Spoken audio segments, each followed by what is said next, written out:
அதாவது நண்பர்களே, New Zealand cricket team ஒரு அண்டர் ரேட் டீம் தான். அந்த அண்டர் ரேட் டீம்ல ஒரு அண்டர் ரேட்டட் பிளேயர் யாருப்பான்னு கேட்டா, அதான் நம்ம சிஎஸ்கேல எடுத்து வச்சு சான்ஸ் எப்பயாவது கொடுத்துட்டு இருந்தானுங்களே ஒரு ஓஜிய. அதாங்க போன வருஷம் நம்ம பங்காளிகளுக்கு மொரட்டு பெர்ஃபார்மன்ஸ் கொடுத்தாப்லையே, அதான் தலைமை மிச்சல் சாண்டர்.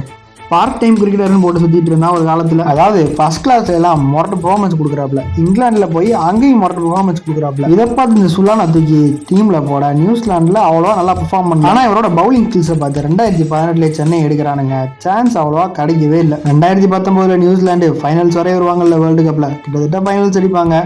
அது எல்லாத்துக்குமே ஒரு கீ ரோல் ப்ளே பண்ணது யாருன்னா சாண்டர் தான். அவர் ஆனால் பண்ணது எதுவுமே நம்மளுக்கு தெரியும். 21 T20 வேர்ல்டு கப்ல ஒரு நல்ல பெர்ஃபார்மன்ஸ் தான். 2023 வேர்ல்டு வேர்ல்டு கப்ல மொரட்டு பெர்ஃபார்மன்ஸ். ரீசெண்டாக 2024 இந்தியாவை மண்டை கொட்டானுங்கள்ல 3-0ன்னு சாண்டர் அதில் 13 விக்கெட் எடுப்பாப்ல டெஸ்ட். அப்புறம் 2024 அப்புறம் பார்ட் டைம் கிரிக்கெட்டர்ல இருந்து ஃபுல் டைம் கிரிக்கெட்டராகவும் நியூசிலாண்டோட கேப்டனாகவும் மாறுறாப்ல. 2025 சாம்பியன்ஸ் டிராபி ஃபைனல்ஸ் வரையும் கொண்டு போவாப்ல. மும்பைக்கு போன வருஷம் தக்க பலமா இருந்து எல்லாத்துலயும் கான்ட்ரிபியூட் பண்ணாப்ல. உங்களுக்கு சாண்டர் பிடிக்கும் நம்ம சேனல் லைக் அண்ட் சப்ஸ்கிரைப் பண்ணிடுங்க ஃப்ரெண்ட்ஸ்.